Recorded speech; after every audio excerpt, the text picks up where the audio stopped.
Good morning friends. आज हम अपना चैप्टर नंबर जो 2 है ना, चैप्टर 1 हमने कंप्लीट कर लिया था। अब चैप्टर 2 हम करेंगे जो कि है महत्तम समापवर्तक तथा लघुत्तम समापवर्त्य। ठीक है, इन दोनों में डिफरेंस है दोस्तों। डिफरेंस ये है कि महत्तम जो है वो समापवर्तक है तथा लघुत्तम जो है वो समापवर्त्य है। ठीक है, और HCF एंड LCM इनको बोलते हैं, आपको पता ही है सारा। ठीक है कि नहीं।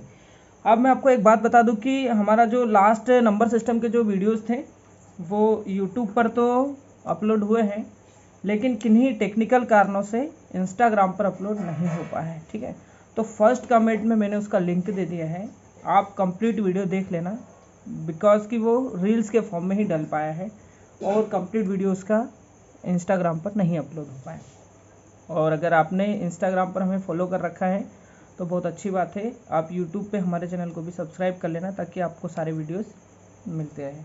ठीक है, अभी हम देखेंगे चैप्टर 2 हमारा जो है जिसको हम करने वाले हैं। इसमें सबसे मेन एक डेफिनेशन है हमारे लिए जो हमको करना है, तो उसके लिए जो है वो गुणनखंड तथा गुणज, दो चीज़ें हैं हमारे पास, गुणनखंड और गुणज। तो अगर हम देखें तो गुणनखंड वो चीज़ें हैं, है ना, जिनको हम फैक्टर बोलते हैं। ठीक है कि नहीं, और गुणज जो है हमारे मल्टीपल होते हैं। ठीक है, तो अगर हम देखें यदि P Q को पूर्णतः विभाजित कर दे, P क्या है, Q को पूर्णतः विभाजित कर दे, यानी Q divide by P is equal to कुछ भी कंप्लीट कोई नंबर आ जाए, 2 आ जाए, 3 आ जाए, इस टाइप से कोई भी कंप्लीट नंबर आ जाए, यानी पूर्णतः विभाजित कर दे। ठीक है कि नहीं, पूरा पूरा डिवाइड हो जाए किस P से Q। ठीक है, तो P को Q का गुणनखंड कहते हैं, और इस कंडीशन में P को Q का और Q P का भी क्या रहेगा, गुणनखंड रहेगा। ठीक है कि दोनों एक दूसरे के क्या रहते हैं, फैक्टर रहते हैं। तथा Q जो है, Q को P का क्या बोलेंगे, गुणज कहते हैं। Q को P का गुणज कैसे कहते हैं, जैसे अगर हम देखें तो ये जो है P, Q कहीं ना कहीं P के टेबल में आता है ना। आगे हम एग्जाम्पल देखेंगे तो आपको क्लियर हो जाएगा। ठीक है कि नहीं, यानी P के टेबल में Q आएगा तो गुणनखंड है, सीधी सीधी बात है, और Q के टेबल में अगर P आता है तो वो भी गुणनखंड है। लेकिन अगर P के टेबल में Q आता है तो हम उसको P का क्या बोलेंगे, गुणज भी बोलेंगे, यानी मल्टीपल भी बोलेंगे। ठीक है कि नहीं, एक्सप्लेन कर देता हूँ मैं। 5 15 का गुणनखंड है।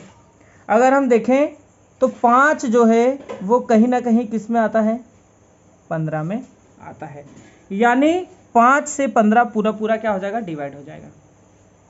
तथा 15 5 का गुणज है। अगर हम 5 का टेबल ले, किसका, 5 का अगर हम टेबल ले, 5 का अगर पहाड़ा लें तो कहीं ना कहीं उसमें 15 क्या होता है, उसमें आता है। अगर 15 नहीं आता है तो उसका गुणज नहीं है, यानी मल्टीपल नहीं है, और अगर 15 आता है 5 के टेबल में तो वो उसका क्या है, गुणज है। ऐसे ही अगर हम देखें तो 2 14 का क्या है, गुणनखंड है, यानी 2 जो है वो 14 को पूरा पूरा डिवाइड करता है। आप देखो 14 को अगर डिवाइड कर दे 2 से तो 7 दूनी कितना हो जाता है, 14, 7 बार में पूरा चला जाता है। तो 2 है, 14 को क्या करता है, पूरा पूरा डिवाइड करता है। तथा 14 जो है वो 2 का गुणज भी है, यानी 2 के पहाड़े में कहीं ना कहीं 14 जरूर आता है, यानी उसका क्या है, वो मल्टीपल भी है। आप देख लेना, अगर आता हो तो गुणज है और नहीं आता है तो नहीं है, सिंपल। आ गया हुआ, आशा करता हूँ आपको समझ में गुणनखंड और गुणज तो आ ही गए होंगे। इसके बाद अब हम चलते हैं कहाँ पर, अब हम चलते हैं आगे। जो हमारा क्वेश्चन है महत्तम समवर्तक, उसकी परिभाषा इस प्रकार से है। महत्तम समापवर्तक जिसको बोलते हैं मस, 2 या 2 से अधिक संख्याओं का महत्तम समवर्तक वह बड़ी से बड़ी संख्या है। महत्तम समवर्तक क्या है, वह बड़ी से बड़ी संख्या है जो दी गई प्रत्येक संख्या को पूर्णतया विभाजित करती है। वह बड़ी से बड़ी संख्या जो कोई संख्या दी है उसको पूरी पूरी विभाजित कर देती है, यानी कोई ऐसी संख्या है जो क्या करती, कोई भी संख्या दी है, 2 दी है, 3 दी है, 4 दी है, ऐसी संख्याओं को क्या करती, कोई एक संख्या जो बड़ी से बड़ी रहती है वो उसको पूरा पूरा डिवाइड कर देती है। ठीक है कि नहीं। अब देखें यहाँ पर हमारे पास 2 चीज़ें हैं, एक तो है 35 और एक है 42। देख लेते हैं इनके कैसे हम महत्तम समवर्तक निकाल सकते हैं, ज्ञात कर सकते हैं। तो हम 35 के निकालेंगे फैक्टर, तो इसमें 2 से भाग जाएगा नहीं, 3 से भी नहीं जाएगा, इसमें जाएगा भाग किससे, 5 से। अगर 2, 3, 5, 7 कब किससे भाग जाता है, क्या उसका रूल्स, अगर वो आपको देखना है तो आप हमारे पुराने वीडियो को देख लीजिएगा, आपको सारा क्लियर हो जाएगा कि कब किस नंबर से कौन कौन सी संख्याओं में भाग चला जाता है, कौन सी संख्याओं में नहीं जाता, सारे रूल्स आपको वहाँ पर बताए गए। तो 5 7 जा कितना हो गया 35 और यहाँ पे आ गया 1, ठीक है। और हम निकाले 42 के फैक्टर निकाले तो 2 का दिया भाग, 2 दूनी 4, 2 एकम 2। अब 2 से नहीं जा रहा, किससे जा रहा, 3 से, 3 से 21, फिर 7 से दिया। अब दोनों में जो मिल रहा है क्या है, वो 7 मिल रहा है। इसके अलावा 5 मिल रहा है क्या, इधर नहीं है 5, 2 इधर है क्या, इधर 2 है, इधर 2 नहीं है, 3 इधर है क्या, नहीं है। तो 7 के अलावा दोनों में कोई भी ऐसा फैक्टर नहीं है जो दोनों में मिल रहा है, वो भी प्राइम फैक्टर है ना। अभाज्य संख्या 7 के अलावा कोई भी दूसरी नहीं है, इसलिए 7 ही हमारा क्या हो जाएगा, महत्तम समवर्तक, यानी हमारा आंसर हो जाएगा। ठीक है दोस्तों, आशा करता हूँ आपको बहुत अच्छे से समझ में आ रहा होगा। अब देखते हैं हम किसको, अब हम देखते हैं लघुत्तम समापवर्ती को। किसको देखते हैं, लघुत्तम समापवर्ती को। बहुत इजी चीज़ें हैं, आपको बहुत आसानी से समझ में आ जाएगी। लघुत्तम समापवर्ती है ना, तो अगर आप इसको देखेंगे तो लघुत्तम समवर्तक क्या है, लघुत्तम समापवर्ती वह छोटी से छोटी संख्या है और महत्तम समवर्तक जो है वो बड़ी से बड़ी संख्या है, जो दी गई सभी संख्याओं द्वारा, है ना, संख्याओं यहाँ पे छूट गया है, संख्याओं द्वारा पूर्णतया विभक्त हो जाए, दी गई संख्याओं का लघुत्तम समवर्ती कहलाती है। ठीक है, तो आप देखेंगे दोस्तों, ये वह छोटी से छोटी संख्या है जो भी संख्याएं हमको दी है, 3, 4, 5, 6 जो भी है ना, जितनी भी नंबर ऑफ हमको संख्याएं दी हैं, उन सबको क्या करेगा, पूर्णतः विभाजित हो जाएगा, है ना, नंबर विभाजित हो जाएगा। ठीक है, उन संख्याओं से, जैसे हमारे पास 6 और 8 है, तो लघुत्तम समवर्तक क्या होगा, एक ऐसी संख्या होगी जो 6 से भी डिवाइड हो जाएगी और 8 से भी डिवाइड हो जाएगी।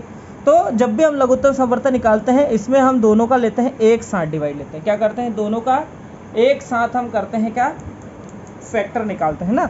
तो प्राइम फैक्टर निकालेंगे तो यहाँ पे 2 से देंगे, 2 3 6, और यहाँ क्या हो जाएगा 2 चुकू 8, फिर किससे देंगे, 2 से, 3 वैसा का वैसा 2 2 4, फिर 2 से देंगे, 3 वैसा का वैसा 2 एकम 2, अब किससे देंगे, 3 से, तो 3 एकम 3, 3 एकम 3। तो इन सब का हमको गुना करना रहता है, कर लो, कर दें, तो लघुत्तम समापवर्ती बराबर क्या हो जाएगा, 2 गुना 2 गुना 2 गुना 3, है ना। 2 कितनी बार है दोस्तों, हमारे पास 2 कितनी बार है, 3 बार है, और 3 कितनी बार है, 1 बार है ना। 2 है 3 बार और ये है 3 1 बार। ठीक है, तो इनका सबका गुना कर लेते हैं, तो 2 दूनी कितना हो गया 4, 4 2 कितना हो गया 8, और 8 3 कितना हो गया 24 हो गया दोस्तों।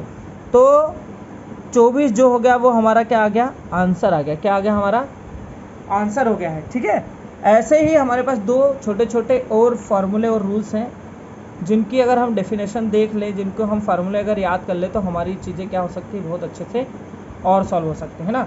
2 है, देखोगे ज़रा आप, तो देखेंगे आप, तो 2 संख्याओं का गुणनफल, यानी कोई संख्या है पहली संख्या और क्या है दूसरी संख्या, ठीक है कि नहीं, इन दोनों का गुणनफल जो है वो महत्तम समवर्तक, इन्हीं दोनों संख्याओं के, पहली संख्या और दूसरी संख्या के महत्तम समवर्तक और इन दोनों के लघुत्तम समवर्तक के गुणनफल के बराबर होता है। ठीक है कि नहीं, फार्मूला ये है। एक क्या, भिन्नों का हमको निकालना है महत्तम समवर्तक, कोई भिन्न दी है 2 अलग अलग, उनका हमको महत्तम समवर्तक निकालना है, तो अंशों का हमको निकालना पड़ेगा महत्तम समवर्तक, जो कि हमको इधर फाइंड करना है, वो निकालना है पहले अंशों का, और हरों का क्या हो जाएगा, लघुत्तम समवर्तक। ऐसे ही भिन्नों का अगर हम लघुत्तम समवर्ती निकालें, क्या निकालें, लघुत्तम समापवर्ती, तो इसमें अंशों का इधर महत्तम निकालना था, तो अंशों का महत्तम, तो इधर लघुत्तम निकालना है, तो अंशों का लघुत्तम समवर्तक, और हरों का क्या हो जाएगा, महत्तम समवर्तक। सिंपली ये चीज़ें हैं जो कि अगर आप लर्न कर लेते हैं तो बहुत ही आपको फ़ायदा मिलने वाला है इस चैप्टर में।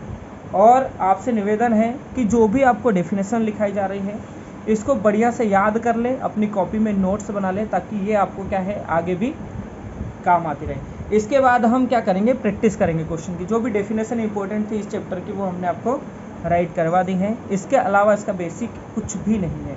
अगर ये चीज़ें आपको आती हैं, बेसिक चीज़ें हैं, अगर ये आपको आती है, तो आप किसी भी क्वेश्चन को क्या कर दोगे, हलवा बना दोगे। ठीक है दोस्तों, तो मिलते हैं नेक्स्ट वीडियो में, और आशा करते हैं फर्स्ट कमेंट में मैं इंस्टाग्राम पर फुल वीडियो का लिंक डाल दूंगा, अब वहाँ से क्या कर लीजिएगा, वीडियो को देख लीजिएगा, ठीक है कि नहीं। धन्यवाद, मिलते हैं नेक्स्ट वीडियो में जो हमारा क्या रहेगा, प्रैक्टिस वाला वीडियो रहेगा, ठीक है। धन्यवाद तब तक के लिए।